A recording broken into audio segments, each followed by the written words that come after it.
Group theory के syllabus के according अब हम लोग अपना सेकंड टॉपिक स्टार्ट करेंगे, that is algebraic structure and it's classification. अच्छा, हर एक टॉपिक में अलजेब्रिक स्ट्रक्चर को मैंने आपको वैसे जब सिलेबस पढ़ा रहा था तो वहां बताया था ना, उसको हम लोग क्लासिफाई करते हैं groupoid, monoid, semigroup, group, abelian group and so on. तो हर एक डेफिनेशन में बाइनरी ऑपरेशन का बहुत ज्यादा यूज आएगा। तो जो मैंने प्रीवियस वीडियो बनाया था, आई थिंक आपको याद आ रहा होगा, जो पहला टॉपिक था हमारा सिलेबस के according, that was binary operation. तो बाइनरी ऑपरेशन में फटाफट से आपको थोड़ा सा रिवाइज करा देता हूं और उसके बाद फिर मैं अपना एक्चुअल टॉपिक स्टार्ट कर लूंगा। ठीक है, ये रिवीजन कराना बहुत जरूरी है, ये मत सोचना टाइम वेस्ट है, ये बहुत ज्यादा जरूरी है, क्योंकि ये जो बाइनरी ऑपरेशन है, हर एक डेफिनेशन जो मैं आपको पढ़ाऊंगा, जितनी भी डेफिनेशन मैंने आपको पढ़ानी है, हर एक डेफिनेशन में बाइनरी ऑपरेशन का यूज कहीं ना कहीं जरूर है ही है। रादर सारी डेफिनेशन ही बाइनरी ऑपरेशन पे टिकी हुई है। आपको बाइनरी ऑपरेशन बहुत ढंग से आना चाहिए, इसलिए मैं आपको स्ट्रेस देके बार बार बोल रहा हूँ। देखो भाई, अगर आपको याद आ रहा हो बाइनरी ऑपरेशन क्या होता था भाई, बाइनरी ऑपरेशन मैंने आपको वैसे बताया भी था, बाइनरी ऑपरेशन ही बोलना होता, आपको प्रॉपर बोलना होता है बाइनरी ऑपरेशन ऑन सेट ए, है ना। और सेट ए पे भी अच्छा बोलना होता है नॉन एम्प्टी सेट ए, तो आप बोलो ऑन नॉन एम्प्टी सेट ए। ठीक है, नॉन एम्प्टी सेट ए क्या होता था भाई, बाइनरी ऑपरेशन कुछ नहीं था, जैसे हम उसको स्टार से रिप्रेजेंट कराते हैं, तो binary operation is nothing but a function from A cross A to A. ठीक है, जैसे सेट ए ले लिया, हमारे पास एलिमेंट्स है 1, 2, तो हम ए क्रॉस ए डिफाइन करेंगे और ए, है ना, ए क्रॉस ए से ए पे फंक्शन बना देंगे, that is nothing but your binary operation. तो 1 और 2 दो एलिमेंट्स हैं, तो ऑर्डर पे लिख लो बराबर से, है ना। पहला ऑर्डर पे रहेगा 1, 1, देन 1, 2, देन 2, 1, देन 2, 2। ठीक है, और यहाँ पे 1, 2, तो जिसका जिससे मन करे आप उससे लिंक कर सकते हैं। फंक्शन है ना प्लीज, तो एक एलिमेंट को दो के साथ लिंक मत कर देना, मतलब 1, 1 को इधर भी और इधर भी, ऐसे नहीं करना। हर एक को, हर एक यहाँ पे हर एक एलिमेंट की एग्जैक्टली एक ही इमेज होगी, वही बात है, फंक्शन वाली बात है, आपको पता होगी, मेरे से ज्यादा टाइम पास मत कराओ। ठीक है जी, एक तरीका तो ये है। अच्छा जी, और क्योंकि फंक्शन है तो इस टाइप से रिप्रेजेंट करा सकते हैं। दूसरा तरीका क्या है इसको रिप्रेजेंट कराने का, देखो मैं स्टार ऐसे भी रिप्रेजेंट करा सकता हूँ, स्टार 1, 2, 1, 2, तो 1, 1 किधर जा रहा है भाई, 1 के पास जा रहा है, 1, 2 किधर जा रहा है भाई, 2 के पास जा रहा है, 2, 1 किधर जा रहा है भाई, 1 के पास, और 2, 2 किधर जा रहा है, 2 के पास। ठीक है, ये भी तरीका है। या फिर आप सिंपली ऐसे ही बोल सकते थे f of 1, 1 is equal to 1, है ना। या फिर क्योंकि स्टार ऑपरेटर है ना, मतलब बाइनरी ऑपरेशन स्टार, तो स्टार 1, 1 भी आप बोल सकते थे, है ना। स्टार 1, 1 इज इक्वल टू 1, सारा कुछ मैंने प्रीवियस क्लास में बता रखा है, प्लीज प्रीवियस वीडियो देख लो, मेरा बात समझ में आ जाएगा। या फिर आप ऐसे ही बोल सकते थे 1 स्टार 1 इज इक्वल टू 1, है ना। मैंने सब बताया था आपको, ये स्टार मल्टीप्लीकेशन मत मान के चलना, क्योंकि मल्टीप्लीकेशन वाला बात नहीं है, एक सिंपल फंक्शन है और कुछ नहीं, है ना। ठीक है, मैंने सब एक्सप्लेन किया था, आपको थोड़ा थोड़ा याद आ गया होगा। अब हम लोग अपना एक्चुअल टॉपिक स्टार्ट करते हैं, अलजेब्रिक स्ट्रक्चर पे जंप करते हैं। हटा रहा हूं मैं इसको, ठीक है। फंक्शन है तो प्लीज फंक्शन वाला सारा काम इसमें होगा भाई, यूनिक वैल्यू होगी एंड सो ऑन। ठीक है, हटा रहा हूं मैं इस चीज को। अच्छा जी, अब आ जाओ फटाफट से पहला topic, that is algebraic structure, और फिर हम उसकी क्लासिफिकेशन देखेंगे। हाँ जी, अलजेब्रिक स्ट्रक्चर क्या होता है, जब मैं सिलेबस डिस्कस कर रहा था, मैंने वहां पे भी आपके साथ डिस्कस किया था। अलजेब्रिक स्ट्रक्चर एक जनरल कंसेप्ट है, ठीक है। इसमें ना 3 चीजें होती हैं, it has 3 things. The very first is non empty set, ठीक है, एक नॉन एम्प्टी सेट होगा हमारे पास। दूसरा क्या होगा, कलेक्शन ऑफ ऑपरेटर्स, ठीक है, कलेक्शन ऑफ ऑपरेटर्स। तो ये जो ऑपरेटर्स हैं, ये बाइनरी हो सकते हैं, टर्नरी हो सकते हैं, कैसे भी ऑपरेटर्स हो सकते हैं, मतलब सिंपली हम बोलेंगे कलेक्शन ऑफ ऑपरेटर्स हैं। और अच्छा बोले तो ऑफ फाइनाइट एरिटी, फाइनाइट एरिटी, एरिटी मतलब नंबर ऑफ ऑपरेंड्स। ठीक है, ये सब मैंने सिलेबस में आपके साथ डिस्कस किया था। जैसे सपोज कर लो कि मैंने डिफाइन करा ए स्टार बी, एक ऑपरेटर डिफाइन किया है, तो स्टार की एरिटी कितनी है जी, 2 है, क्योंकि बाइनरी ऑपरेटर है। ठीक है, आई थिंक आप समझ पा रहे होंगे। तो फाइनाइट एरिटी होना चाहिए बस, और कुछ नहीं। ठीक है, तो मैं पढ़ दे, तो मैंने क्या लिखा भाई, collection of operators of finite arity. और थर्ड होता था कुछ आइडेंटिटीज बोल दो या एक्सियोम्स बोल दो। ठीक है, तो 3 चीजें होती है हमारे पास, इन 3 चीजों के कलेक्शन को हम लोग क्या बोल देते हैं भाई, अलजेब्रिक स्ट्रक्चर। अच्छा, अब वही बात है, इसका बहुत ज्यादा यूज है ना, पूरे अलजेब्रा में, बहुत इसलिए नाम है ना अलजेब्रिक स्ट्रक्चर, पूरे अलजेब्रा में इसका बहुत ज्यादा यूज होता है। जैसे मैं आपको सिंपली बताऊं, ग्रुप थ्योरी में हम जनरली अलजेब्रिक स्ट्रक्चर जो लेके चलेंगे, उसमें क्या होगा भाई, एक नॉन एम्प्टी सेट होगा और साथ साथ एक ऑपरेशन डिफाइन होगा, जिसको हम लोग कहेंगे जी बाइनरी ऑपरेशन। ठीक है, बाइनरी ऑपरेशन जो मैंने अभी आपको पढ़ाया, फंक्शन वाली बात एंड सो ऑन, वो सब कुछ होगा। ठीक है, तो बाइनरी ऑपरेटर या बाइनरी ऑपरेशन, जो आपका मन करे वैसे बोल दो। ठीक है जी, और ये क्या होगा भाई, एक non empty set, non empty set. ठीक है, तो अलजेब्रिक स्ट्रक्चर हम लोग ऐसे रिप्रेजेंट कराते रहेंगे भाई अपनी पूरी ग्रुप थ्योरी के अंदर। अब वही बात है, अगर आपको थोड़ा आइडिया, रिंग थ्योरी में क्या होता है भाई, रिंग थ्योरी में एक सेट होता है, एक नॉन एम्प्टी सेट होता है और 2 बाइनरी ऑपरेशन होते हैं। और यू कैन से जो आगे आप वेक्टर स्पेस पढ़ेंगे, उसमें 2 नॉन एम्प्टी सेट होते हैं और 2 ऑपरेशन होते हैं। तो कितनी भी हो सकता है ना, ये सब डिपेंड नहीं करता। तो इसलिए मैंने बोला अलजेब्रिक स्ट्रक्चर जनरल कंसेप्ट है, समझ में आ रहा है। अलजेब्रिक स्ट्रक्चर अगर मैं ग्रुप थ्योरी के हिसाब से चलता हूं, तो एक नॉन एम्प्टी सेट और एक बाइनरी ऑपरेशन। एल्जेब्रिक स्ट्रक्चर अगर मैं रिंग थ्योरी में डिस्कस जब करूंगा, वैसे तो हमारे गेट के सिलेबस में नहीं है, बट आप एमटेक में पढ़ेंगे। रिंग थ्योरी में अगर हम एल्जेब्रिक स्ट्रक्चर की बात करते हैं तो वहां पे एक नॉन एम्प्टी सेट होता है और दो ऑपरेशंस होते हैं और दो बाइनरी ऑपरेशंस होते हैं, और आपका वेक्टर स्पेस के अंदर दो नॉन एम्प्टी सेट हो जाते हैं। यहाँ एक सेट के बजाय दो नॉन एम्प्टी सेट हो जाते हैं और दो बाइनरी ऑपरेशन हो जाते हैं एल्जेब्रिक स्ट्रक्चर के अंदर। आप समझ पा रहे हो मैं क्या कहना चाह रहा हूँ, समझ में आ रहा है? तो एल्जेब्रिक स्ट्रक्चर पूरे अलजेब्रा में यूज होता है भाई, अलग अलग जगह पे इसका अलग अलग काम है। तो ग्रुप थ्योरी के अंदर हम लोग इस चीज पे कंसंट्रेट करेंगे, और अगर हमारे पास एल्जेब्रिक स्ट्रक्चर के अंदर एक नॉन एम्प्टी सेट है और एक बाइनरी ऑपरेशन डिफाइन किया हुआ है, तो हम इस चीज को बोल देते हैं जी ग्रुपॉइड। समझ गए? This is known as groupoid. Clear हुआ एकदम? एल्जेब्रिक स्ट्रक्चर जनरल कांसेप्ट मैंने आपको डेफिनेशन बता दी है। Collection of operators of finite arity, मतलब बहुत सारे ऑपरेटर, ये नहीं कि एक ही ऑपरेटर हो, जितने मर्जी चाहो उतने घुसा दो, और कुछ कुछ आइडेंटिटीज कुछ कुछ एक्सियोम्स हम बीच में डाल देते हैं। तो इन तीन चीजों का कलेक्शन क्या होता है भाई? Algebraic structure. अब एल्जेब्रिक स्ट्रक्चर की क्लासिफिकेशन आगे आ रही है, तो क्लासिफिकेशन में मैंने आपको पहली चीज बता दी, ग्रुपॉइड। तो एल्जेब्रिक स्ट्रक्चर को मैं ग्रुपॉइड कब कहूंगा? Algebraic structure will be a groupoid if algebraic structure consists of only one non-empty set and only one binary operation defined on that set. ठीक है? Then it is known as groupoid. मैं लिख देता हूँ properly, लिख देता हूँ आराम से, है ना? ऐसे आपको समझ नहीं आएगा, जल्दबाजी नहीं करते, आराम से लिखते हैं। ठीक है, मैं हटा रहा हूँ इस चीज को, है ना? एल्जेब्रिक स्ट्रक्चर का बेसिक आइडिया आपको लग चुका है। अब हम इसकी क्लासिफिकेशन देखने वाले हैं। ठीक है? हाँ जी। तो एल्जेब्रिक स्ट्रक्चर बार बार बता रहा हूं मैं, क्या है भाई? जनरल कांसेप्ट है बस। सेट हो सकता है, एक सेट हो, दो तीन सेट भी हो सकते हैं, it hardly matters to me. मतलब सेट होते हैं और कुछ कुछ ऑपरेटर्स हमने उस पे डिफाइन किए होते हैं, दैट्स इट। ठीक है, बस और कुछ नहीं। और ऑपरेटर, प्लीज ये बात ध्यान रखना, मैंने जनरली बोला ऑपरेटर, कोई बाइनरी ऑपरेशन वाली बात नहीं करी, मतलब फंक्शन वाली बात मैंने नहीं कही, मतलब क्लोज हो ना हो, it hardly matters to me. Please ये बात ध्यान रखना भाई। ठीक है, एल्जेब्रिक स्ट्रक्चर में आपको ये ध्यान रखना है भाई, जैसे कोई भी नॉन एम्प्टी सेट जी दे दिया हमने, और एक मैंने जो डिफाइन किया स्टार, है ना, या मल्टीपल ऑपरेशन भी मैं डिफाइन कर सकता हूं, बट मेन बात क्या है भाई? ये क्या है भाई? ऑपरेटर्स है। ठीक है, दीज आर ऑपरेटर्स। मैंने इनको बाइनरी ऑपरेशन नहीं कहा।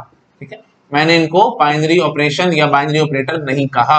इसका मतलब क्या हुआ? बाइनरी ऑपरेशन में आपको याद होगा, मैंने आपको जब सिलेबस डिस्कस करा था वहां पे भी आपको समझाया था, बाइनरी ऑपरेशन में हमें ये बोलना होता है, ए क्रॉस ए, या जी सेट है तो हम बोलेंगे जी क्रॉस जी से जी पे एक फंक्शन है, तो वहां पे अपने आप से क्लोज वाली बात आ जाती है। क्लोज वाली बात इन द सेंस, क्योंकि देखो भाई फंक्शन है तो मैं ऐसे बोलूंगा, कोई भी दो एलिमेंट है x, y जो कि g को बिलोंग कर रहे हैं, तो हम क्या कहेंगे भाई? x स्टार y भी g को बिलोंग करेगा। ठीक है, तो ऐसे मैं इंप्लीकेशन वाली बात बोल देता हूं, मतलब if x, y belong to g then x star y will also belong to g। ये ऑब्वियस सी बात है भाई, क्योंकि फंक्शन है, binary operation is a function, तो ये चीज तो आएगी ही आएगी, है ना? आप समझ पा रहे हो? फंक्शन है तो समझ पा रहे हो ना भाई? देखो g क्रॉस g से हम लोग जी पे ही तो जा रहे हैं, तो यहाँ पे जो भी एलिमेंट आप पकड़ोगे जी क्रॉस जी में, जैसे आपने पकड़ लिया एक्स वाई, तो और वो जाके बैठ रहा है जेड से लिंक हो रहा है, तो हम क्या कहेंगे भाई? Obviously X star Y is equal to Z, है कि नहीं? तो जेड कहाँ है भाई? जी सेट में तो है, जी सेट से बाहर का निकल जाओगे। अगर आप जी सेट से बाहर निकल गए तो इनडायरेक्टली मैं कहना चाह रहा हूँ एक्स स्टार वाई के कोरस्पोंडिंग हमें कोई वैल्यू नहीं मिल रही जी के अंदर, मतलब तो फिर फंक्शन ही नहीं है। जब फंक्शन है तो सारा कुछ अपने आप से बीच में है कि नहीं? तो सीधी सी बात आपको याद रखना है भाई, जी स्टार जी पे फंक्शन होता था तो क्लोज वाली बात यहाँ पे अपने आप से आ जाती है, लेकिन एल्जेब्रिक स्ट्रक्चर में मैंने सिंपली ऑपरेटर कह के भाग रहा था, तो वहां पे क्लोज वाली बात हो ना हो, it hardly matters to me. बात समझ में आ गई? क्योंकि जनरल कांसेप्ट है, algebraic structure is general concept, यहाँ पे क्लोज हो ना हो, it hardly matters to me. ठीक है, आई थिंक आप समझ रहे हो मैं क्या कहना चाह रहा हूँ।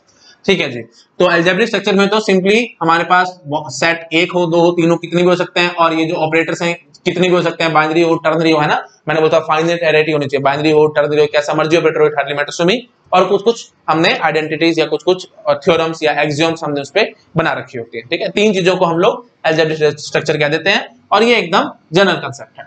ठीक है, अच्छा जी, अब देखो, अब थोड़ा ध्यान से समझना, एल्जेब्रिक स्ट्रक्चर को हमने आगे क्लासिफाई किया, अब हम लोग ग्रुप थ्योरी में आ चुके हैं। तो ग्रुप थ्योरी में एल्जेब्रिक स्ट्रक्चर को हमने क्लासिफाई किया हुआ है, कैसे कैसे क्लासिफाई किया हुआ है भाई? The very first is groupoid, next is semigroup, okay, next is monoid, next is group, and the last is abelian group. जब सिलेबस डिस्कस कर रहा था मैंने वहां पे भी ये सब कुछ आपके साथ डिस्कस किया था। ठीक है, अच्छा जी, तो आप एल्जेब्रिक स्ट्रक्चर को मोनोइड कब कहेंगे वो मैं डेफिनेशन आपको प्रॉपर्ली अब लिख के दिखा रहा हूं, उसके बाद फिर आपकी सारी कंफ्यूजन दूर हो जाएगी, जो भी दिमाग में कंफ्यूजन है सब खत्म हो जाएगा। हटा रहा हूं मैं इस चीज को। ठीक है, हाँ जी, आराम से पेशेंसली समझना मैं क्या बोलूंगा। ठीक है, हाँ जी, तो देखो भाई, मैं बोलूंगा algebraic structure, an algebraic structure is called groupoid if it consists of exactly one non-empty set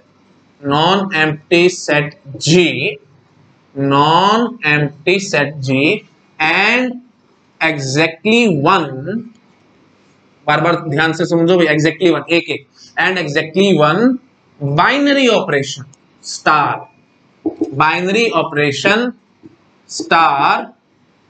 defined on G। ये है जी डेफिनेशन आपकी ग्रुपॉइड की। अब मैंने प्रॉपर लिखे तो अब आपको समझ में आएगा, 1% भी कंफ्यूजन नहीं आएगा। क्या है भाई? An algebraic structure is called groupoid. उसको ग्रुपॉइड कब कहेंगे? If it consist of exactly one non empty set G and exactly one binary operation star defined on G। बस इतना बोल दो, आपका काम खत्म है। हमारे पास ग्रुपॉइड की डेफिनेशन रेडी है।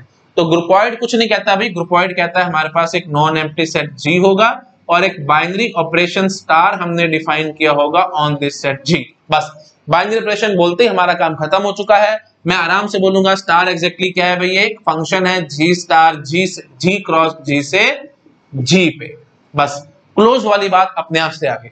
अब वही बात है, अगर आप इसकी डेफिनेशन को थोड़ा चेंज करना चाहते हो तो फिर मैं ऐसे बोलता, मैं बोलता an algebraic structure is called groupoid. अच्छा, इसको पहले नोट डाउन कर लेना, ठीक है? नोट डाउन कर लिया होगा आपने। अब मैं बोल रहा हूं, हाँ जी, an algebraic structure is called groupoid if it consist of exactly one non empty set S and exactly one operator star. अगर मैं ऐसे बोलता तो फिर मेरे को आगे कुछ बोलना पड़ता है। मैं आगे बोलता हूँ, हाँ जी, तो मैं बोलता एग्जैक्टली वन, नोट डाउन कर लिया ना ये? हाँ, अब मैं बोल रहा हूँ exactly one operator star defined on G such that for all x comma y belong to G, x star y also belong to G। अब ये क्लोजर वाली बात मेरे को बोलनी पड़ेगी, समझ पा रहे हो? मतलब ऑपरेशन में लगाऊंगा ना स्टार, कोई भी दो एलिमेंट पकड़ लो, x y G में से पकड़ लो, उन पे हमने ये ऑपरेटर स्टार लगाया और स्टार लगाने के बाद जो भी हमारे पास एलिमेंट आया वो एलिमेंट G का ही होना चाहिए था। ये चीज आपको प्रॉपर बोलनी पड़ेगी जब आपने यहाँ पे ऑपरेटर बोला। लेकिन अगर आपने बाइनरी ऑपरेशन बोल दिया तो आप ये बात बोलो ना बोलो, it hardly matters to me, क्योंकि बाइनरी ऑपरेशन का मतलब यही है, वो फंक्शन है तो अपने आप से वो क्लोज है। आई थिंक आपको समझ में आएगा होगा मैं क्या कहना चाह रहा हूँ, ठीक है जी? तो सिंपली अगर मैं एक लाइन में बात बोलूं तो ग्रुपॉइड में मैं क्या कहूंगा? ग्रुपॉइड एक स्पेशल अलजेब्रिक स्ट्रक्चर है जो कि क्लोज प्रॉपर्टी को फॉलो करता है, क्लोज्ड, ठीक है? वो क्लोज्ड होना चाहिए, बस इतना कह के मैं भाग दूंगा। और अच्छा बात बोलूंगा तो साथ साथ एक स्पेशल अलजेब्रिक स्ट्रक्चर है जो कि क्लोज्ड, और साथ साथ उसमें सिर्फ एक ही नॉन एम्प्टी सेट है और साथ साथ एक ही ऑपरेशन है, दैट इज बाइनरी, जो भी हमने डिफाइन किया है ना। मतलब बोल दो, बोलना तो बाइनरी ऑपरेशन बोल दो, या फिर नॉर्मल ऑपरेटर बोलोगे तो फिर वो आता है क्लोज बोल के भागना पड़ेगा। जैसे आपका मन करे आप ऐसे बोल दो, मेरे को इससे फर्क नहीं पड़ता। बट मेन चीज क्या है, ग्रुपॉइड एक स्पेशल अलजेब्रिक स्ट्रक्चर होता है जिसके अंदर एग्जैक्टली एक नॉन एम्प्टी सेट होता है और एक बाइनरी ऑपरेशन हमने डिफाइन किया होता है, ठीक है? वही बात है, बार बार बोल रहा हूं, प्लीज ये कंफ्यूजन मत रखना। काफी टीचर्स इस बात को अनफॉर्चुनेटली गलत बता देते हैं, इसलिए मैं आपको बार बार रिपीट कर करके बता रहा हूं। अलजेब्रिक स्ट्रक्चर एक जनरल कंसेप्ट है। अलजेब्रिक स्ट्रक्चर के अंदर बहुत कुछ हो सकता है, मतलब एक से ज्यादा नॉन एम्प्टी सेट आप घुसा सकते हो, एक से ज्यादा ऑपरेटर आप लोग घुसा सकते हो, इससे हमें फर्क नहीं पड़ता कुछ भी, ठीक है? लेकिन अगर हम लोग अलजेब्रिक स्ट्रक्चर में रेस्ट्रिक्ट कर दें कि एक ही नॉन एम्प्टी सेट रखेंगे और एक ही बाइनरी ऑपरेशन हम लोग डिफाइन करके चलेंगे, तब हम लोग इस चीज को क्या बोल देते हैं? ग्रुपॉइड, ठीक है? आई थिंक आप समझ गए मैं क्या कहना चाह रहा हूं। प्रॉपर डेफिनेशन मैंने यहां पे लिख दी है। An algebraic structure is called groupoid if it consist of exactly one non empty set G and exactly one operator star defined on G such that for all x y belong to G, x star y belong to G। I think आप समझ गए होंगे। अगर मैंने binary operation बोल दिया तो ये चीज मैं हटा दूंगा, ठीक है? आई थिंक आप समझ गए होंगे। रखो ना रखो इससे हमें फर्क नहीं पड़ेगा, क्योंकि एक ही बात को बार बार बोलने से बात गलत तो हो नहीं जाती है ना। बस आई थिंक आप समझ पा रहे हो मैं क्या कहना चाह रहा हूँ, ठीक है? तो बाइनरी ऑपरेशन भी बोल सकते थे और यहाँ पे खाली ऑपरेटर भी बोल के भाग सकते थे अगर हमने ये लाइन लिखी हुई है तो। लेकिन अगर हमने ये लाइन नहीं लिखी है तो फिर हमें बाइनरी ऑपरेशन बोलना पड़ेगा। तो सिंपली बात बोलूं तो बाइनरी ऑपरेशन क्या दिया तो इस लाइन का कोई खास मीनिंग नहीं बनता, ये इम्प्लिसिटली बीच में अपने आप से आ चुकी है ना। आई थिंक आप समझ गए होंगे। तो बाइनरी ऑपरेशन कहते टाइम अगर आपने बाइनरी ऑपरेशन बोल दिया तो फिर क्लोज बोलने से हमारा कोई खास लिंक नहीं बनता, हम बोले ना बोले it hardly matters to me, क्योंकि by default close property implicitly बीच में आ चुकी है। आई थिंक आप समझ गए होंगे, मैंने काफी बार रिपीट कर दिया, आपको क्रिस्टल क्लियर हो गया होगा, ठीक है जी? ओके जी, तो ग्रुपॉइड वाली डेफिनेशन हमें क्लियर है। ग्रुपॉइड एक बार हो, बस एक बार हो, मेरे को ज्यादा सेटिस्फेक्शन होती नहीं, मैं इसी बार रिपीट करता हूं।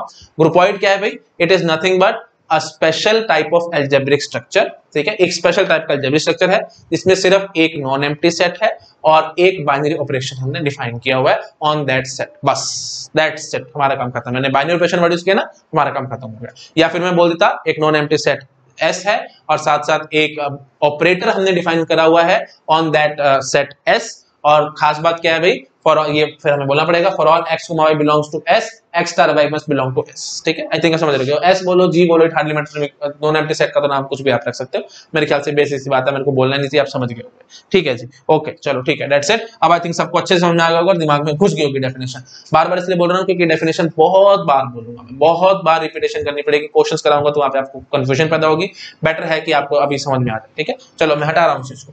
हाँ जी, तो आप कोई भी हमारे पास एल्जेब्रिक स्ट्रक्चर आएगा, आपको चेक करना है कि वो ग्रुप है कि नहीं है, तो आप प्लीज ये चीज माइंड से निकाल दो कि दो या दो से ज्यादा नॉन एम्प्टी सेट हो, दो या दो से ज्यादा ऑपरेटर हो, वो सारी चीजें ना अलग अलग है। वो रिंग थ्योरी में हमारे पास वेक्टर स्पेस में वहां से चलता है, ग्रुप थ्योरी में जनरली आपको यही मिलेगा, है ना, ग्रुप थ्योरी में आपको एक नॉन एम्प्टी सेट मिलेगा और एक ऑपरेशन होगा बस। तो ग्रुपॉइड चेक करने के लिए बस आपको ये देखना है कि ये जो स्टार ऑपरेटर है ये क्लोज है कि नहीं है। जब मैं क्वेश्चंस कराऊंगा तो वहां समझ में आएगा, अभी जितना मर्जी बोलूं आपको इतना क्लियर नहीं होगा, बट बेसिक्स आइडिया लग रहा होगा।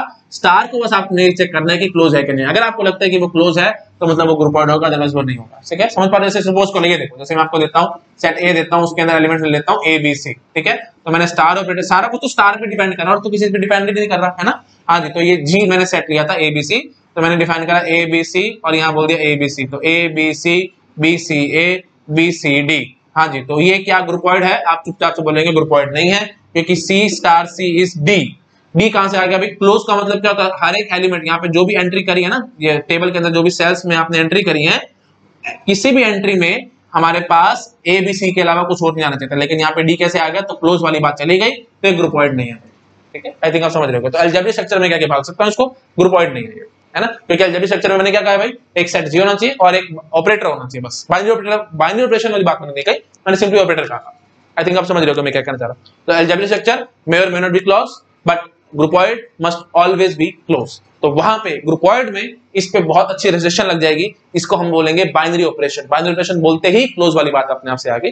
आई थिंक आप समझ गए मैं क्या कहना चाह रहा हूं, ठीक है। हाँ जी, तो अगर एल्जेब्रिक स्ट्रक्चर कहना है तो इसको हम बोलेंगे सिंपली ऑपरेटर है, बस, और कुछ नहीं कहते, है ना, बस। और अगर हमें इसको ग्रुपॉइड कहना होगा तो मैं इसको बोलूंगा बाइनरी ऑपरेशन। बाइनरी ऑपरेशन बोलते ही क्लोज वाली बात आ गई, ठीक है। आई थिंक आप समझ गए। चलो जी, ग्रुपॉइड वाली बात होगी। अब हम बात करते हैं सेमी ग्रुप। तो देखो, अब हर एक डेफिनेशन में ना कुछ एक्स्ट्रा ऐड होगा, तो मैं शुरुआत यहीं से करूंगा। मैं ऐसे बोलूंगा, अ ग्रुपॉइड, समझ में आया क्या कह रहा हूं मैं? A groupoid is called semi group, semi group if and only if x star y star z is equal to x star y star z for all x y z belongs to G, ठीक है। तो मैं ऐसे लिखता हूं, ग्रुपॉइड G comma star is called semi group if and only if x star y star z is equal to x star y star z for all x y z belongs to G। समझ गए? तो ग्रुपॉइड वाली बात अपने आप से आई है, मतलब जो स्टार है that is a binary operation, ठीक है, मतलब क्लोज वाली बात आपके अपने आप आ चुकी है।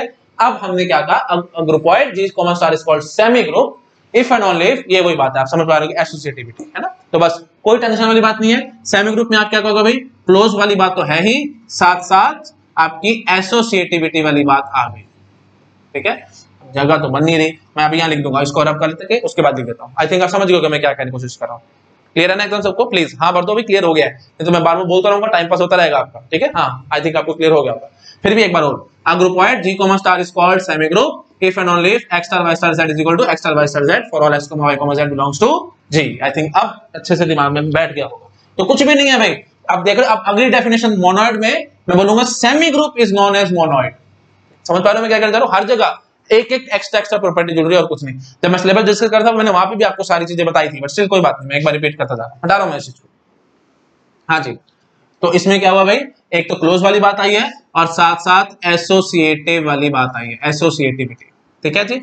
अच्छा जी, उसके बाद मोनोइड, है ना, समझ गए ना। एसोसिएटिव आपको पता होगा, नहीं पता तो प्लीज लॉजिकल प्लेलिस्ट देखो, मैंने लॉजिक में सब बताया था, कॉमन सेंस की बात आपको पता होगा एसोसिएटिव क्या होता है। वैसे फिर भी अगर आपको चाहिए तो मैं एक बार आपको वैसे बताता हूँ इसको एसोसिएटिव कहते क्यों, जैसे x star y star z is equal to x star y star z, है ना, इसको हम एसोसिएटिव लॉ क्यों कहते हैं? देखो सिंपल सी बात है भाई, x star y star z है, इस y की बात करो, मैं इसको इस स्टार के साथ एसोसिएट करूं या इस वाले स्टार के साथ एसोसिएट करूं, इसलिए हम इसको एसोसिएटिव कहते हैं। अगर मैंने इसके साथ एसोसिएट कर दिया तो मैं बोलूंगा जी ऐसे, ठीक है। और अगर मैंने इस वाई को इस वाले स्टार के साथ एसोसिएट करना चाहा तो मैं बोल दूंगा ऐसे। तो एसोसिएटिव कहने का मतलब क्या होता है, इट हार्डली मैटर्स, आप कैसे भी एसोसिएट कर सकते हो, है ना। आई थिंक आप समझ गए।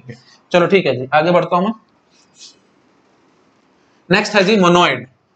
मोनोइड क्या कहता है, देखो मोनोइड बहुत सिंपल है, एक प्रॉपर्टी एक्स्ट्रा और जुड़ जाएगी। तो पहले मैं डेफिनेशन लिख देता हूं, मैं ऐसे बोलूंगा अ semi group is called monoid if and only if there exists E belongs to G, a semi group G comma star, ऐसे प्रॉपर लिखना, ठीक है। सेमी ग्रुप है तो G स्टार लिखना पड़ेगा। सेमी, ये रिप्रेजेंटेशन है भाई, है ना, ग्रुप थ्योरी में ये रिप्रेजेंटेशन चलाते रहेंगे, एक नॉन एम्प्टी सेट और एक उस पर बाइनरी ऑपरेशन डिफाइन किया हुआ, ठीक है। हाँ जी, a semi group G comma star is called monoid if and only if there exists E belongs to G such that A star E is equal to E star A is equal to A, ठीक है। ये बात आपको बहुत ध्यान रखनी है, मतलब और आगे बोलना होता है for all A belongs to G, ठीक है। मतलब क्या है, हमारे पास एक E होना चाहिए G को बिलोंग करता हुआ, और साथ साथ में लिख देता हूं आगे, और E को हम लोग बोलते हैं, E को हम लोग बोलते हैं भाई आइडेंटिटी एलिमेंट। तो आइडेंटिटी एलिमेंट की क्या खास बात है भाई, जब मैं उसको स्टार ऑपरेशन करता हूं ना, हर एक एलिमेंट A के साथ हमारे को वापस A ही मिल जाता है, ठीक है। दोनों तरफ से चेकिंग करनी है प्लीज, एक तरफ चेकिंग कर दी दूसरी तरफ से नहीं करी तो आप फंस जाएंगे, नंबर 0 आएंगे भाई, कहीं ना कहीं मिस्टेक हो जाएगी, दिक्कत हो जाएगी। तो प्लीज मैं क्वेश्चंस कराऊंगा तब बोलूंगा, अभी ज्यादा बोलने का कोई फायदा नहीं है। समझ पा रहे हो, दोनों तरफ की चेकिंग करनी होती है, मतलब ए स्टार भी देखना होता है, साथ साथ ई स्टार ए भी देखना होता है। अगर दोनों इक्वल आए और किसके इक्वल आना चाहिए, ए के बराबर आना चाहिए, तब मैं कहूंगा कि आइडेंटिटी एलिमेंट ई है, अदरवाइज मैं नहीं कहूंगा। समझ पा रहे हो। और साथ साथ ये भी बात करो, ए जो मैं कह रहा हूं हर एक एलिमेंट ए जी को जो बिलोंग कर रहा है, मतलब ऐसा नहीं कि 2-4 एलिमेंट के लिए आ जाए 2-4 एलिमेंट के लिए ना, ऐसी बात नहीं बनेगी। समझ पा रहे हो मैं क्या कहना चाह रहा हूं। जैसे सपोज कर लो सेट ए है, सेट जी जो है उसके अंदर एलिमेंट्स है हमारे पास 1 2 3 4 5 6, ठीक है। और मैं मानता हूं मेरा 2 आइडेंटिटी एलिमेंट है, तो मैं बोलूंगा 1 star 2 is equal to 1, 2 star 1 is equal to 1, 2 मैंने आइडेंटिटी एलिमेंट माना है, ठीक है। ऐसे ही फिर आगे मैं बोलूंगा 3 star 2 is equal to 3, 2 star 3 is equal to 3, ऐसे सभी के लिए बोलूंगा। मतलब मैं ये कहना चाह रहा हूं, अगर मैंने 2 को आइडेंटिटी माना है तो 1 के केस में ठीक है जी आ रहा है ना, उसके बाद फिर 3 के केस में भी आ रहा है, लेकिन अगर 4 के केस में नहीं आया, जैसे मैं बोलता हूं 4 स्टार 2 इज इक्वल टू 5 आ रहा है और 2 स्टार 4 इज इक्वल टू 5 आ रहा है, तो फिर मैं 2 को आइडेंटिटी नहीं कह सकता। मतलब 2 को आइडेंटिटी कहने के लिए हर एक एलिमेंट के लिए ट्रू होना चाहिए ये बात। आई थिंक आप समझ पा रहे होंगे। जैसे नॉर्मली बात करूं, थोड़ा थोड़ा आपको आइडिया होगा भी सही, 1 is the identity element for multiplication, है ना। किसी भी नंबर, दुनिया का कोई भी नंबर उठा लो, आप 1 के साथ मल्टीप्लाई करोगे तो वापस वो एलिमेंट तो उठ के आता है, तो बस ठीक है, 1 हमारा आइडेंटिटी एलिमेंट है मल्टीप्लिकेशन के लिए, है ना। और मल्टीप्लिकेशन आपको पता है कॉम्पिटिटिव होती है ना। जैसे आप बोलो 3 स्टार 1 या 1 स्टार 3, आप मल्टीप्लिकेशन में बोल रहा हूं नॉर्मली, है ना, तो दैट इज 3 ओनली। अब कोई भी दुनिया का एलिमेंट उठा लो, 1 से मल्टीप्लाई कराओगे तो आपके पास वो एलिमेंट तो उठ के आएगा, बस बात खत्म है। तो 1 is the identity element for multiplication. I think आपको थोड़ा थोड़ा बैकग्राउंड बन रहा होगा मैं क्या कहने की कोशिश कर रहा हूं। और हर एक एलिमेंट के लिए ना, तभी मैंने 1 को आइडेंटिटी कहा, बस मैंने कहा था, ठीक है। आई थिंक आप समझ पा रहे हो। चलिए ठीक है। अच्छा, तो क्या क्या है हमने भाई, दोबारा से बोलते हैं, semi group G star is called monoid if and only if there exist E belongs to G such that A star E is equal to E star is equal to A for all A belong to G। ये सारी बातें आपको ध्यान रखनी है। और hair E को हम लोग क्या कहते हैं भाई, आइडेंटिटी एलिमेंट, ठीक है। प्लीज ये बात अच्छे से माइंड में फिट करके रखना। अच्छा, आगे मैं जब पढ़ाऊंगा तो आपको वैसे क्लियर कर दूंगा, बट अभी मैं बता देता हूं। आइडेंटिटी एलिमेंट देखो, अगर एग्जिस्ट करता है ना identity element, if it exist then it is unique. मतलब कई की बार तो एग्जिस्ट करेगा ही नहीं, अगर एग्जिस्ट नहीं करेगा तो क्लियरली आप बोलोगे कि मोनोइड नहीं है ना। लेकिन अगर आप बोलते हो कि मोनोइड आ रहा है, मतलब आइडेंटिटी एलिमेंट है, तो होगा ना, तो सिर्फ एक होगा, एक से ज्यादा नहीं होगा, ठीक है। आई थिंक आप समझ पा रहे हो मैं क्या कहना चाह रहा हूं। अच्छा, एक बात और है ना, आइडेंटिटी एलिमेंट, अब देखो A star E is equal to E star is equal to A for all A belong to G। हर एक A के लिए ये कहानी होनी चाहिए। तो मतलब सिंपली ये बात भी ध्यान रखना भाई, E स्टार E भी E ही आता है, कॉमन सेंस की बात है। वैसे तो आप ये प्रॉपर्टीज है, सारी प्रॉपर्टीज मैंने आपको आगे पढ़ानी है, बट आपको यहाँ पे थोड़ा थोड़ा मैं आइडिया देने की कोशिश कर रहा हूँ। आइडेंटिटी एलिमेंट अगर एग्जिस्ट करेगा तो वो यूनिक होगा, ये भी एक प्रॉपर्टी मैं आपको आगे पढ़ाऊंगा, प्रूफ भी दूंगा आपको, अभी टेंशन लेने की बात नहीं है। तो एग्जिस्ट करेगा तो वो यूनिक होगा। और साथ साथ ये भी ध्यान रखना कि अगर आइडेंटिटी एलिमेंट कोई मैंने स्टार कर दिया आइडेंटिटी एलिमेंट के साथ, तो वापस ऑब्वियसली आइडेंटिटी एलिमेंट ही आता है, ये बात भी ध्यान रखना, ठीक है, कॉमन सेंस की बात है भाई, जब हर एक एलिमेंट के लिए ये चीज है तो आइडेंटिटी एलिमेंट के लिए कोई नई बात थोड़ी हो जाएगी, मतलब 1 स्टार 1 1 ही तो होता है। समझ पा रहे हो मैं क्या कहना चाह रहा हूं? देखो मैंने सिंपली बोला a star is equal to e star, a is equal to a for all a belongs to G. हर एक ए के लिए ये बात ट्रू है, तो ए जब ई बनेगा तो भी तो ये चीज ट्रू आएगी, कॉमन सेंस की बात है भाई, इसमें क्या टेंशन पा रहे हो? ठीक है, आई थिंक आपको क्लियर हो रहा होगा मैं क्या करने की कोशिश कर रहा हूं। ठीक है जी, ओके।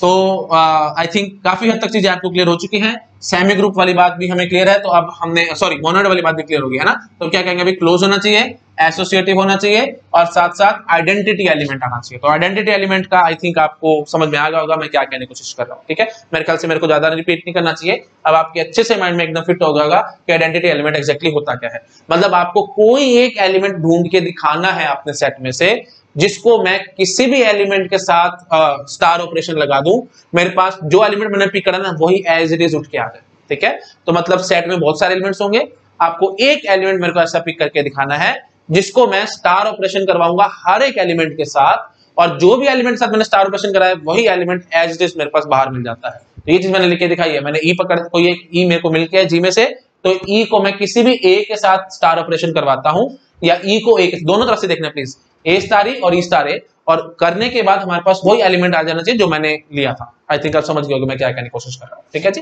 प्लीज ध्यान रखना भाई, for all a belongs to G, है ना? मैंने काफी बार रिपीट कर दिया, मैंने बहुत बार आपको समझा दिया, आपको क्लियर हो गया होगा। वही बात है, जितना मर्जी बोल लूं भाई, ऐसे आपको क्लियर होने नहीं वाला जब तक मैं क्वेश्चन नहीं कराऊंगा। तो क्वेश्चन कराऊंगा तो वहां सब क्लियर हो जाएगा। ठीक है, हटा रहा हूं मैं इस चीज को। हाँ जी, तो कैसे ढूंढते हैं, क्या करते हैं, वो सब चीजें आपको अपने आप क्वेश्चन से समझ में आएंगे, ऐसे अभी समझ नहीं आएंगे। ठीक है जी, ओके। तो हमें अब मोनोइड की बात भी क्लियर हो चुकी है। तो मोनोइड में हमने क्या कहा भाई, क्लोज होना चाहिए, एसोसिएटिव होना चाहिए और साथ साथ एक आइडेंटिटी एलिमेंट मिलना चाहिए। ठीक है जी, अच्छा जी, अब हम आते हैं जी ग्रुप पे। ठीक है, ग्रुप देखो क्या कहता है, तो वही बात आएगी, मैं ऐसे शुरुआत करूंगा, अ मोनोइड। ठीक है, हाँ जी, तो मैं बोलूंगा अ monoid G comma star is a group if and only if for all A belongs to G there exists B belongs to G such that A star B is equal to B star A is equal to E। ठीक है, और E identity है, तो proper लिखता हूं भाई, अ monoid G comma star with identity element E। ठीक है, with identity element E is a group। ठीक है, प्रॉपर क्या लिखा है, पढ़ो मेरे साथ साथ, a monoid G comma star with identity element E is a group if and only for all A belong to G। मतलब जितने भी A हैं आपके पास G को बिलोंग करते हुए, हर एक के लिए एक B मिलेगा। ठीक है, there exists a B belong to G such that A star B is equal to B star A is equal to E। ठीक है, और इस B को हम लोग क्या कहते हैं भाई, A इनवर्स। ठीक है, तो वो ये वो थोड़ा थोड़ा याद आ रहा है आपको, फंक्शंस में भी हमने बात करी थी, याद है, F inverse is equal to I a, याद है कि नहीं, आइडेंटिटी फंक्शन में ले आते थे। तो वही बात है, मैं बोलता था ना आपको, FOG is equal to GOF is equal to I A if and only if G is equal to F inverse and F is equal to G inverse. याद है कि नहीं, ये सारी चीजें मैं बोला करता था फंक्शंस जब मैं आपको पढ़ा रहा था। नहीं पता तो प्लीज सेट थ्योरी के मेरी प्लेलिस्ट देखो, फंक्शंस का टॉपिक देखो, मैंने वहां ये सब एक्सप्लेन किया हुआ है। तो वही सेंस है कि नहीं, देखो बिल्कुल मेरे को अब ज्यादा बोलने नहीं चाहिए, आपको एग्जैक्टली लिंकिंग हो चुकी है, तो आपको सब कुछ क्लियर हो रहा होगा, है ना? नई चीजें है ही नहीं, जो सब पुरानी उसी चीज को मैं लिंक करके पढ़ा रहा हूँ। यही सबसे ब्यूटी है मैथमेटिक्स की, beauty of the mathematics is सब चीजों को लिंक करके, आजू बाजू लिंक करके पढ़ोगे तो इतनी छोटी सी लगेगी, नहीं तो इतनी बड़ी मैथमेटिक्स है। सारी टाइम आप पढ़ते रहोगे ना, 6 महीने बचे हैं गेट को, 6 के 6 महीने गेट मैथमेटिक्स पढ़ते रहोगे फिर भी खत्म नहीं होगी, इतनी बड़ी है मैथमेटिक्स। ठीक है, लेकिन अगर लिंकिंग कर ली तो इतनी छोटी सी बन जाती है। ठीक है, आई थिंक समझ में आ गया सबको मैं क्या कहने की कोशिश कर रहा हूँ। ठीक है जी, तो अ मोनोइड, फटाफट बोलो दोबारा दोबारा, अ monoid G comma star with identity element E is a group if and only for all A belong to G there exists B belong to G। मतलब जितने भी A हैं आपके पास जो कि G को बिलोंग कर रहे हैं, हर एक के लिए एक B तो मिले, और अच्छा बोलूंगा तो एग्जैक्टली एक B। ठीक है, और अच्छा बोलूं तो एग्जैक्टली एक B, देयर एग्जिस्ट की बजाय आप बोल सकते थे, ये थ्योरम में मैं आपको आगे बताऊंगा, एग्जैक्टली 1B, मतलब हर एक एलिमेंट का इनवर्स यूनिक होता है। आइडेंटिटी मैं आपको आगे सिखाऊंगा, लिख देता हूं मैं बेसिकली कि inverse of every element is unique, inverse of every element is unique in group. ठीक है, मिलेगा और वो यूनिक होगा, इतनी भी गारंटी है, दो तो नहीं मिलते। ठीक है, आई थिंक समझ में आ गया होगा। ठीक है जी, तो क्या बोलेंगे हम, there is a monoid G, star with identity element E is a group if and only if all A belong to G there exists exactly one B belong to G, ऐसे भी बोल सकते थे हम लोग, there exists exactly one B belong to G such that A star B is equal to B star A is equal to E। और अगर ऐसा होगा, हमें मिल रहा है, तो हम B को क्या बोलते हैं भाई, A इनवर्स। ठीक है, B is known as, here B is known as A inverse। I think समझ में आ गया होगा सबको, मेरे को ज्यादा नहीं बोलना चाहिए, आपको क्लियर हो गया होगा एकदम। ठीक है, और अच्छा बोल तो ये भी कह सकते थे B is equal to A inverse और A is equal to B inverse। ठीक है, दोनों बातें एकदम ठीक है। A B का इनवर्स है और B A का इनवर्स है। ज्यादा बोलूंगा तो ये बात आप कंफ्यूज हो जाओगे, बस दैट्स इट, इतना बोलना that is more than sufficient. ये वही बात है जैसे मैंने फंक्शन बोलता, बिल्कुल वही चीज है। F is equal to G inverse का था और G is equal to F inverse का था, तो वही बात है, B A इनवर्स होगा, A B इनवर्स होगा। आई थिंक क्लियर होगा सब लोगों को। ठीक है जी, तो ग्रुप में क्या खास बात है भाई, वही क्लोज है, एसोसिएटिव है, आइडेंटिटी है, और साथ साथ एक और चीज जुड़ गई, क्या, इनवर्स वाली बात। ठीक है, चलिए ओके, आई थिंक समझ में आ गया होगा सब लोगों को। वही बात है, अभी जितना मर्जी बोल लो इतना समझ नहीं आएगा आपको, मैं बोलना चाह रहा हूँ बट वही बात है, मैं अपने आप को रोक रहा हूँ क्योंकि ज्यादा बोलूंगा तो आप कंफ्यूज होगे, क्वेश्चंस में सारी बातें समझ में आएंगी, अभी जितना मर्जी बोलो आपको क्लियर नहीं होने वाला। ठीक है, डेफिनेशन अभी सिर्फ दिमाग में घुसा के रखो बस। ठीक है, आई थिंक समझ में आ गई होगी डेफिनेशन सबको, हटा रहा हूं मैं इस चीज को। ठीक है, तो प्लीज ये बात ध्यान रखना भाई, डेफिनेशन बहुत बहुत ध्यान से पढ़ लेना। हर एक एलिमेंट के लिए, हर एक एलिमेंट के लिए जो भी जी को बिलोंग करता है, हर एक एलिमेंट के लिए एग्जैक्टली एक एक इनवर्स जरूर मिलेगा। अगर ऐसा कुछ होगा तो हम लोग ग्रुप बोल देते हैं। मेरे ख्याल से मैंने आपको सिंपली हिंदी में बोल दिया है, तब आपके डेफिनेशन दिमाग में बैठ गई। हर एक एलिमेंट के लिए एक एक इनवर्स जरूर मिलेगा ही मिलेगा। ठीक है, दैट्स इट, आई थिंक आपको समझ में आ गया। ठीक है, ओके जी। अच्छा, तो एक बात चलो एक मेरे मन में आ रही है, मैं बोल देता हूँ, सॉरी फॉर दैट, बट मेरे से कंट्रोल नहीं हो रहा। आप मुझे बताओ, देखो ए का जैसे मैंने बोल दिया बी इनवर्स है, क्योंकि a star b is equal to e आएगा। और प्लीज दोनों तरफ से चेकिंग करनी है भाई, एक तरफ चेकिंग करके भाग मत जाना, ए स्टार बी भी देखना है और बी स्टार ए भी देखना है, दोनों ई होने चाहिए। ठीक है, हाँ जी, तो ए स्टार बी हमारा ई आ गया। तो अगर मैंने ए को मैंने ई ले लिया तो फिर क्या आएगा भाई, आप समझ पा रहे हो कि ए स्टार बी, कोई भी पकड़ लेना, वो तो बी ही निकल के आएगा, है ना, तो ई तो नहीं निकल के आया। तो ई लाने के लिए मेरे को यहाँ पे क्या रखना पड़ेगा, ई ही रखना पड़ेगा। ई star is equal to e आएगा, मतलब क्या होगा भाई, ई का इनवर्स होता है, मतलब inverse of identity is identity element itself. ये भी एक प्रॉपर्टी है, मैं आपको आगे एक्सप्लेन करूंगा। समझ में आई, नहीं आई, कोई दिक्कत नहीं, मैं अभी थोड़ी देर में आपको एक्सप्लेन करूंगा, जब प्रॉपर्टीज में जाऊंगा तो वहां बोलूंगा। समझ में, देखो एक बार देखो, a star b is equal to e है, हमें ज्यूम करके चल रहे हैं, मतलब तो हम क्या कहेंगे भाई, a star b is equal to e है और बी स्टार ए इसी के बराबर है। दोनों बातें ऐसे नहीं बोलना आपको, है ना, एक बात बोल के कंक्लूजन में नहीं निकाल सकता, दोनों चीजें मैंने बोली है, तो मैंने आपसे यहाँ से कंक्लूजन बोली कि a is equal to b inverse है और b is equal to a inverse है ना, एक दूसरे के ये इनवर्स है। तो फिर मैं, आप समझ गए कि हर एक एलिमेंट के लिए एक एक इनवर्स होगा, आप समझ गए बात। आइडेंटिटी एलिमेंट का क्या इनवर्स होगा, यहाँ पे शायद कंफ्यूजन आएगी। आइडेंटिटी एलिमेंट का क्या इनवर्स होगा, कॉमन सेंस की बात है भाई, आइडेंटिटी एलिमेंट ई है, मेरे को उसका इनवर्स ढूंढना है, तो मतलब मैं कहता हूं कि मैंने इसको किसी एलिमेंट बी के साथ स्टार किया तो मेरे पास ई आना चाहिए, और दूसरी तरफ से भी मैं बोलूंगा कि बी स्टार ई करूं तो मेरे पास ई मिलना चाहिए। अब आपको पता है, तो कॉन्ट्रडिक्शन वाली बात है भाई, बी कोई भी एलिमेंट बी पकड़ लेना, उसको आइडेंटिटी एलिमेंट के साथ आप जब स्टार करते हैं तो आपको पता है आइडेंटिटी एलिमेंट का मतलब ये होता है बी निकल के आएगा, ई तो निकलने आने का मतलब ही नहीं है। ये अभी मैंने आपको मोनेड में बताया था कि नहीं, मोनेड में मैंने क्या बताया था भाई, a star e is equal to e star a is equal to e, identity element तो निकल के आता है, सॉरी क्या बोल रहे हैं, ए निकल के आता है कि नहीं आता, a star is equal to e star is equal to a ही तो निकल के आता है कि नहीं, तो ई तो नहीं निकल के आया, लेकिन मेरे को तो ई चाहिए, ई चाहिए, तो फिर मैं मजबूरी में फंस गया, तो मैं बोलूंगा यहाँ पे मेरे को ई ही भरना पड़ेगा। तो वही बात है, ये तो दोबारा ए की बात होगी, है ना, तो ई ही भरना पड़ेगा। तो आप समझ गए होंगे, inverse of identity element will be identity element itself. I think समझ में आ गया होगा। टफ लग रही है चीजें तो मुझको कोई दिक्कत वाली बात नहीं है भाई, धीरे धीरे जब हम क्वेश्चंस में घुसेंगे ना तो वहां सब समझ में आ जाएगा, कुछ नहीं, हटा रहा हूं मैं इस चीज को। ठीक है, बहुत बेसिक चीजें हैं भाई, इतनी बेसिक चीजें हैं कि आपको 1 मिनट में समझ में आ जाएंगी, कोई टेंशन वाली बात ही नहीं है। ठीक है, बिल्कुल बेसिक चीजें हैं।